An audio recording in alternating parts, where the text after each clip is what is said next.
Hello दोस्तों, कैसे हैं आप लोग। आई होप कि आप लोग बेस्ट होंगे, अच्छे होंगे। दोस्तों, आज मैं फिर हाजिर हूँ अपने एक दूसरे वीडियो के को लेकर।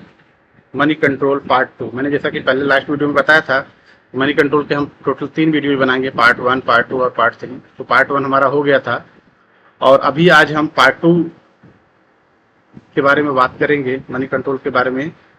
और इसके बाद अभी पार्ट 3 बाद में आएगा। तो आई होप कि पार्ट 1 जो वीडियो था वो आपको काफ़ी पसंद आया होगा और अच्छा लगा होगा। उसमें जो भी हमने आपको स्टॉक सिलेक्शन के बारे में बताया था कि स्टॉक को कैसे, उसके फंडामेंटल कैसे देखे जाते हैं और उसके हिसाब से आप स्टॉक का सिलेक्शन इन्वेस्टमेंट के पर्पज से अगर करना चाहते हैं तो आप उसमें सर्च करके देख सकते हैं कि कैसे आपको जो है स्टॉक, अलग अलग स्टॉक के फंडामेंटल, उसके ईपीएस और पी रेशियो, प्रॉफिट, डेप्ट फ्री कंपनी और ये सब जो 5 चीज़ें हमने बताई थी, प्रोमोटर का जो होल्डिंग होना चाहिए किस तरह से होना चाहिए। तो आई होप कि वो आपने अच्छे से देखा होगा, समझ गए होंगे। तो आज हम बात करेंगे इसके कुछ दूसरे फीचर्स के बारे में जो हमें, हमारे लिए बहुत ज़रूरी होते हैं और देखना चाहिए हमें। तो आइए चलते हैं हम मनी कंट्रोल की साइट पे फिर से ओपन। और जैसा कि ये मनी कंट्रोल अभी आप लोग परिचित हो गए होंगे, मनी कंट्रोल की साइट यही होती है। तो आज जो हम बात करने वाले हैं मनी कंट्रोल में, मनी कंट्रोल के मार्केट के बारे में बात करेंगे। हमने लास्ट टाइम क्या बात किया था, हमारा जो बात हुई थी वो स्टॉक सिलेक्शन के बारे में थी कि सर्च बार में जाकर हम अलग अलग स्टॉक को देख सकते हैं। यहाँ पे हमने बताया था सर्च बार में आप कोई भी स्टॉक डालेंगे, हमने उस दिन टाटा स्टील का एग्जाम्पल दिया था। अब जैसे मान लो कि आप अपोलो टायर डालो, अपोलो, तो मतलब कोई भी स्टॉक डालोगे यहाँ पे आएगा अपोलो टायर।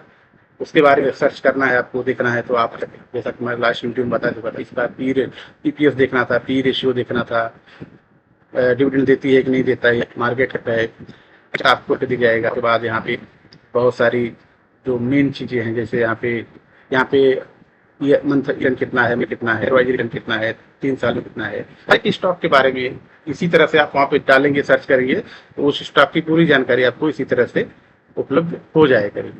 तो ये तो रही स्टॉक की बात जो कि हम ऑलरेडी पार्ट 1 में डिस्कस कर चुके हैं। तो आज अब हम बात करेंगे मार्केट के बारे में। मार्केट यहाँ पे देखिए, पहला जो सिंबल दिया हुआ है मार्केट का ही दिया हुआ है। मार्केट में ऐसे बहुत सारे फीचर दिखेंगे। तो आपको करना क्या है, सिंपली आपको ऐसे मार्केट पे पहले क्लिक कर देना है। मार्केट पे जब क्लिक करेंगे तो देखिए आपको एक नया फीचर यहाँ पे ओपन हो जाएगा। अब ये नया फीचर जो आपको ओपन हुआ, इसमें क्या देखना क्या है, चीजें तो बहुत यहाँ पे न्यूज है, बहुत सारी चीजें हैं आपको दिखेंगी, बट आपके काम की जो चीजें हैं मैं उसके बारे में बताता हूँ। आपको यहाँ पे देखिए एक दिख रहा है मार्केट एक्शन। मार्केट एक्शन ही आपके लिए बहुत जरूरी है। मार्केट एक्शन को आपको प्रॉपरली रीड करना आना चाहिए। अब मार्केट में क्या है, सबसे पहले देख रहा है इंडियन इंडिकेटर्स, फिर global indicator. Global indicator out of India के जो मार्केट है उनमें क्या चल रहा है, अगर आप उस पर क्लिक करेंगे तो दिखाएगा कि निफ्टी टीपी कैसा चल रहा है, डाउ जोनी अमेरिका का है, ये सब कैसा चल रहा है। तो हमें वो ठीक है, अगर देखना है तो यहाँ पे देख सकते हैं। बट हम इंडियन में जैसे क्लिक करेंगे तो हमारे जो इंडेक्स हैं वो यहाँ पे देखने चालू करेंगे। जैसे निफ्टी 50 कितना डाउन है, लगभग पौने दो के आसपास। सेंसेक्स कितना डाउन है, निफ्टी बैंक कितना डाउन है, निफ्टी आईटी कितना डाउन है, बीएससी स्मॉल कैप कितना डाउन है। और भी देखना चाहते हैं यहाँ सी मोड पे क्लिक करेंगे तो और भी बहुत सारा ऐसे दिखेगा। बट हमें बहुत सारा है उतना, अगर देखना चाहें आप तो यहाँ पे व्यू मोड पे करेंगे तो बहुत और भी इंडेक्स जो है इंडियन के वो भी दिखेंगे। बट यहाँ पे इतना जो मेन जो इंडेक्स है वहाँ पे दिख रहे हैं निफ्टी सेंसेक्स, इसको देखते ही पता चल रहा है कि इंडियन स्टॉक मार्केट में बहुत ही ज्यादा गिरावट हो रही है। क्लियर, इसको देखने से ही ये इंडिकेशन आ गया कि मार्केट में गिरावट हो रही है। ठीक है, अब दूसरा चीज क्या देखना है, most active stock. Most active stock का मतलब क्या होता है कि ऐसे स्टॉक जो ज्यादा वाले टाइम है, ज्यादा मतलब वॉल्यूम उनका ज्यादा है। इसमें इंडस्ट्रियल बैंक है, हुंडई मोटर है, जिप्सी बैंक है, अडानी ग्रीन एनर्जी है, जो ज्यादा गिरावट में है, या तो तेजी में भी है या तो गिरावट में है, बट आज के डेट में ये मोस्ट एक्टिव स्टॉक है, वो यहाँ पे आपको दिखेगा। और एफएनओ का स्टॉक है तो एफएनओ का यहाँ पे दिखेगा। और बाकी का भी जैसे जैसे निफ्टी 500 में आपको देखना, निफ्टी 500 करोगे तो निफ्टी 500 के स्टॉक भी दिख जाएंगे कि निफ्टी 500। कभी कभी क्या होता है, कुछ स्टॉक एफएनओ के भी होते हैं तो और निफ्टी 500 के भी वो हिस्सा होते हैं तो वो भी दिखेंगे। जैसे इंडस्ट्रियल बैंक देखो आप, एफएनओ में भी दिख रहा था, निफ्टी 500 में भी दिख रहा है, तो वो दिखेगा क्योंकि वो दोनों का हिस्सा है। तो फिर से आप एफएनओ करना हुआ तो यहाँ पे आप क्लिक करेंगे तो आपको फिर से एफएनओ वाले ही दिखेंगे। ठीक है, ये अब दूसरी यहाँ पे दिख रहा है सेंसेक्स और निफ्टी, मतलब सेंसेक्स में गिरावट कितनी है ये यहाँ पे दिख रहा है। निफ्टी पे क्लिक करेंगे तो निफ्टी में दिखेगा कि निफ्टी में कितनी गिरावट है। ठीक है, उसके बाद आप यहाँ पे क्या दूसरा चीज देखेंगे, उसके बाद थोड़ा सा और नीचे आएंगे तो यहाँ पे देखिए साइड में आपको क्या दिख रहा है, एडवांस डिक्लाइन। एडवांस डिक्लाइन का मतलब हो गया है कि एनएससी लिस्टेड, एनएससी जो में जितनी कंपनियां लिस्टेड हैं, लगभग 2700 के आसपास कंपनियां लिस्टेड हैं, उन 2700 कंपनियों का क्या सिचुएशन है। 2278 शेयर गिरावट में काम कर रहे हैं और 346 शेयर तेजी में काम कर रहे हैं, यहाँ पे क्लियर सामने दिख रहा है।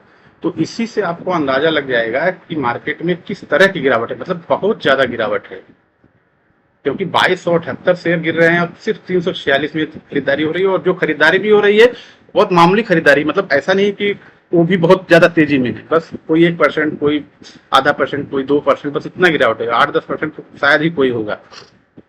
ठीक है, और उस इससे ये मालूम आपको पड़ जाएगा मतलब कि मार्केट में गिरावट है। अगर आप कोई पोजीशन आज के डेट में कोई ट्रेडिंग करना चाहते हैं तो इस ये देखने से आपको क्लियर मालूम पड़ जाएगा कि हमें सेल ही करना है, आज के डेट में बाइंग नहीं करनी है। किसी भी स्टॉक में बाय के बारे में तो सोचना ही नहीं है, जिसमें भी सोचना है, जिसमें भी पोजीशन बनानी है, सेल के बारे में करनी है। ये यहाँ पे देखने पे ये चीज आपको क्लियर मालूम पड़ जाएगी। ठीक है, इसके थोड़ा सा नीचे और आएंगे तो देखिए यहाँ पे FIL और DIL का डाटा भी दिया हुआ है। FIL DIL डाटा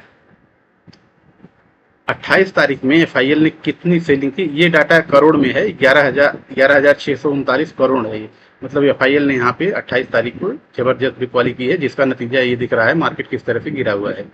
DIL ने बाय भी किया है उतनी, और उसके सामने 27 तारीख को देखिए FIL ने ये सेलिंग किया था 556 का, और DIL ने खरीदारी किया था 1727 करोड़ का।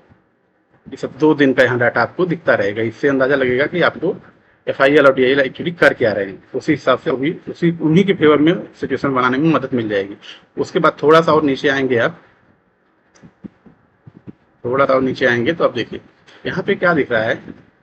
पहला दिख रहा है टॉप गेनर। टॉप गेनर का मतलब होता है आज के डेट में जो कंपनी टॉप गेनर है, मतलब तेजी में चल रही है, वो 5 स्टॉक यहाँ पर दिखेंगे। और भी ज्यादा देखना है आपको, सी मोर में करेंगे तो और भी दिखेगा, बट टॉप 5 दिख रहा है, वही उतने से ही मतलब है आपको। तो यहाँ पे आप देख सकते हैं कि अगर आपको एक्चुअली मार्केट का सिंबल अगर ये डायरेक्शन दिख रहा है गिरावट में है, तो टॉप गेनर में तो आप मतलब बाइंग में तो आप पोजीशन बनाएंगे नहीं, सिर्फ देखेंगे कि हाँ किस में तेजी चल रही है, और आप पोजीशन तो लेनी है सेलिंग में। तो यहाँ पे दूसरे साइड में देखो दिख रहा है कि टॉप लूजर भी दिखेगा। अब देखिए टॉप लूजर में कितनी ज्यादा गिरावट हो रही है। टॉप लूजर में आप BSE लिमिटेड को देख लीजिए किस तरह से गिर रहा है, 10% लगभग। ग्रेनुअल इंडिया लगभग 9%, चंबल फर्टिलाइजर, MCX ये गिरावट वाले स्टॉक है, और ये गेनर वाले, मतलब बढ़ने वाले स्टॉक 5 तो हैं, लेकिन इनमें किसी में 1, 1.5, 2, 3 बस इतना परसेंट, लेकिन गिरने वाले स्टॉक जो है वो 10-10% तक गिर रहे हैं। ये बात है FNO की। देखिए यहाँ पे भी यही तरह का सिंबल दिया है FNO का। अगर आप यहाँ पे चेंज करना चाहें, दूसरे सेक्टर में देखना चाहें तो आप यहाँ चेंज भी कर सकते हैं। निफ्टी 500 में आपको देखना है, निफ्टी 500 करेंगे, अब निफ्टी 500 का टॉप लूजर दिखने लगा है कि ये TVX है इतना गिर रहा है, रेलिंगटन इतना गिर रहा है, BSE लिमिटेड इतना गिर रहा है, ग्रेनुअल इतना गिर रहा है। और इसी तरह से गेनर में जब आप क्लिक करेंगे और यहाँ पे भी 500 लेंगे, आपको देखना है कि 500 में कौन टॉप गेन कर रहा है, तो आपको होम पर दिखेगा कि 10% गिरा। इतनी गिरावट में भी ये तेजी 10% की गिरावट तेजी इसमें चल रही है। क्रॉपमैन में 7 लगभग 8% की गिरावट तेजी चल रही है। सुगन फार्मा में लगभग 5%। तो इस तरह से आप देख सकते हैं, और इस तरह से आप स्टॉक का सिलेक्शन एक्चुअल में हमें क्या करना चाहिए इस गिरावट की मार्केट। लेकिन मेरा जो एडवाइस इस तरह की इंडिकेशन दिखे मार्केट में इतनी गिरावट का, तो हमेशा आपको बाइंग नहीं, सिर्फ और सिर्फ सेलिंग यानी टॉप लूजर को ही देखना है, और इसमें से ही किसी को बनानी चाहिए, सेलिंग की पोजीशन बनानी चाहिए, बाइंग का तो देखना ही नहीं है आप इतनी गिरावट वाली मार्केट में। और ठीक इसी का उल्टा, जब तेजी हो मार्केट में, इसी तरह से एडवांस डिक्लाइन ज्यादा हो या तेजी हो मार्केट में, तो फिर आप टॉप गेनर को देखिए, टॉप लूजर को भूल जाइए उस समय। टॉप गेनर में मतलब टॉप गेनर में जो भी बाइंग में आपको अच्छा दिखे आप उसमें पोजीशन बनाइए, आप वो आपको बेस्ट प्रॉफिट करके देगा। और उसके बाद आपको क्या यहाँ पे देखिएगा 52 खाई, मतलब कौन सी ऐसी कंपनी है जो आज के डेट में 52 खाई को ब्रेक कर रही है, उसमें भी है। आप FNO का देखना चाहते हैं, FNO का देखिए। FNO में कोई ऐसी कंपनी नहीं है जो टॉप 52 को हिट कर रही है, क्योंकि मार्केट इतनी गिरावट में है, तो जरूरी सी बात है 52 दिखेगा ही नहीं किसी का।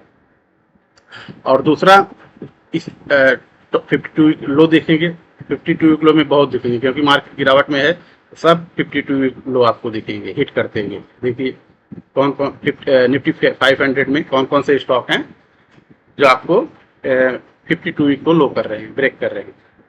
यहाँ पे कोई नहीं है, हाई में तो कोई नहीं है, गिरावट लो में बहुत सारे दिख जाएंगे। और ऐसा इसलिए क्योंकि मार्केट पिछले 5 महीनों में लगातार गिर रही है, इसलिए जो है ये आपको इस तरह का सिनेरियो दिख रहा है कि लो 52 वीक लो ज़्यादा स्टॉक दिखेंगे तोड़ते हुए और 52 वीक हाई नहीं दिखेंगे। जब मार्केट तेजी में होगा तब आपको 52 हाई बहुत दिखेंगे, 52 लो बहुत कम ही दिखेंगे, क्योंकि मार्केट जब तेजी में होगा तो नॉर्मल सी बात है कि वो हाई को ब्रेक कर रहे होंगे। तो यहाँ से आप ये इस तरह की चीज़ों को यहाँ पे देख सकते हैं। दूसरा इसके बगल में आता है टेक्निकल ट्रेंड। टेक्निकल ट्रेंड का मतलब क्या होता है कि यहाँ पे आप ये चीज देख सकते हैं कि कौन सा स्टॉक कन्वर्ट हो रहा है। पहले यहाँ पे देखिए अभी दो सामने दिख रहे हैं, एसबीआई फाइनेंस प्राइस इतना है। करंट ट्रेंड क्या है, बेरी बुलिश। पहले वाला ट्रेंड क्या था, बेरी बियरिश। मतलब पहले का ट्रेंड क्या था, बियरिश था, मतलब गिर रहा था, लेकिन अब क्या हो गया है, ये अब बुलिश हो गया है, अब तेजी में आ गया है। और श्रीराम फाइनेंस भी इसी तरह से पहले बियरिश था, अब बुलिश हो गया है।